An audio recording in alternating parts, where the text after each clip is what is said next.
Assalamualaikum warahmatullahi wabarakatuh. Perkenalkan, nama saya Putri Aprilia Hidayati.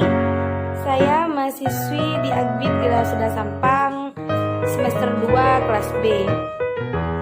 Di sini saya akan menjelaskan tentang panca indera, di mana panca indera adalah asisten kehidupan. Dengan panca indera kita bisa melakukan segala aktivitas dengan baik.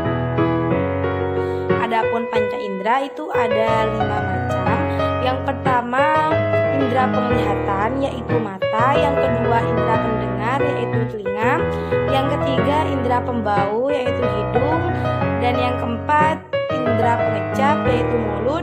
Dan yang kelima indera peraba, yaitu kulit. Di sini saya akan menjelaskan tentang mata, di mana mata berfungsi untuk melihat, di mana dengan mata kita bisa melihat indahnya kehidupan. Ada mata bagian luar dan ada mata bagian dalam. Mata bagian luar terdiri dari bulu mata, yaitu rambut-rambut yang terletak di tepi kelopak mata. Yang kedua adalah alis mata, yaitu rambut-rambut yang terletak di atas mata. Yang ketiga adalah kelopak mata atau palpebra, yaitu 2 lipatan atas bawah kulit yang terdapat di depan bulbus ukoli. Yang keempat adalah kelenjar air mata, yaitu penghasil air mata.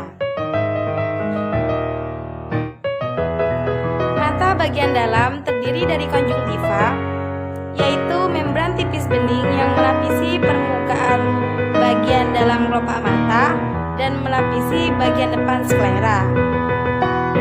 Yang kedua adalah sklera, yaitu jaringan ikat yang kuat yang berada di lapisan terluar mata yang berwarna putih.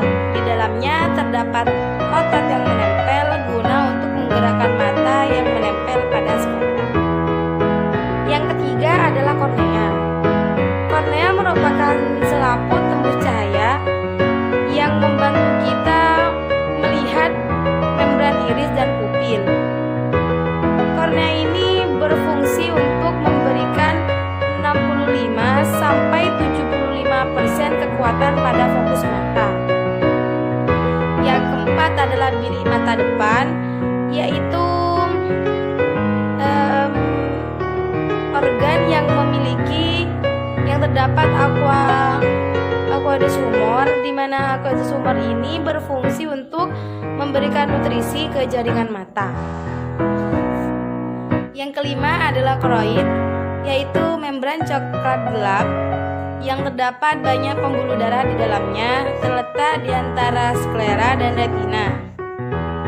Berfungsi untuk memasukkan darah dan nutrisi ke bagian retina dan ke semua struktur organ mata lainnya.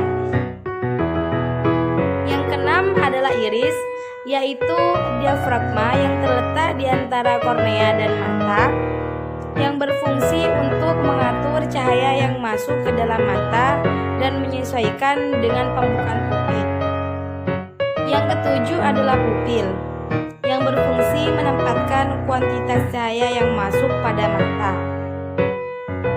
Pupil akan melebar apabila kondisi ruangan gelap dan akan menyempit apabila kondisi ruangan terang.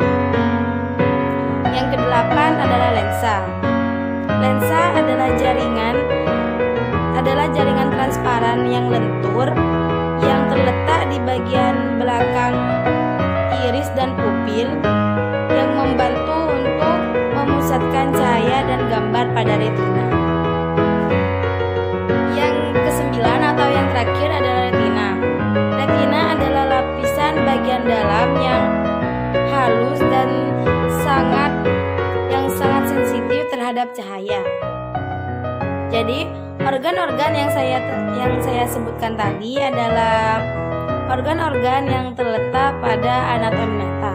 Selanjutnya saya akan menjelaskan tentang panca indera yang kedua, yaitu telinga. Indera atau indera pendengaran, di mana telinga merupakan merupakan indera yang berfungsi untuk mendengarkan suara yang ada di sekitar kita. Fungsi lain dari indera pendengaran adalah alat keseimbangan. Di sini saya akan menjelaskan tentang fungsi-fungsi indera pendengaran. Yang pertama yaitu daun telinga, lubang telinga, dan yang pendengaran berfungsi untuk menangkap dan mengumpulkan suara atau bunyi. Yang kedua adalah gendang telinga yang berfungsi untuk merangsang suara dan meneruskan ke organ yang lebih dalam. Yang ketiga adalah 3 tulang pendengaran yang berfungsi untuk memperkuat getar atau bunyi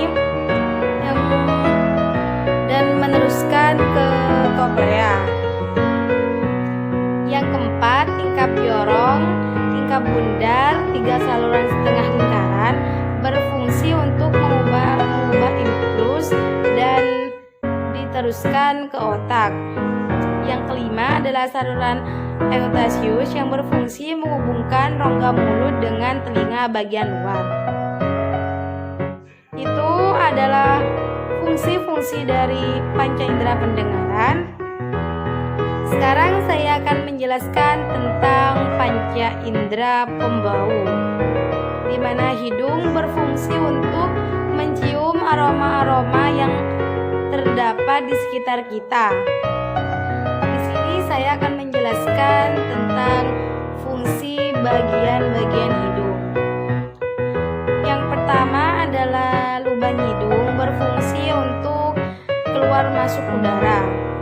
Yang kedua adalah rambut hidung yang berfungsi untuk menyaring udara yang masuk ketika bernapas. Yang ketiga adalah selaput lendir yang berfungsi untuk menempelnya kotoran dan sebagai indera pembau. Yang keempat adalah serabut saraf yang berfungsi untuk mendeteksi zat kimia yang terdapat pada udara pernapasan. Yang kelima adalah saraf pembau yang berfungsi untuk mengirimkan bau yang diterima oleh otak. Selanjutnya adalah indera pengecap, yaitu lidah, di mana lidah berfungsi untuk merasakan manis, pahit, asam, dan lain sebagainya. Bagian lidah yang berbintil-bintil disebut papila. Papila adalah ujung organ pengecap. Setiap papila tersebut memiliki kepekaan terhadap rasa tertentu berdasarkan letaknya pada lidah. Yang terakhir adalah indera peraba. Dengan kulit kita bisa merasakan sentuhan. Bagian kulit yang paling sensitif adalah ujung jari, telapak tangan, telapak kaki, bibir, dan kemaluan.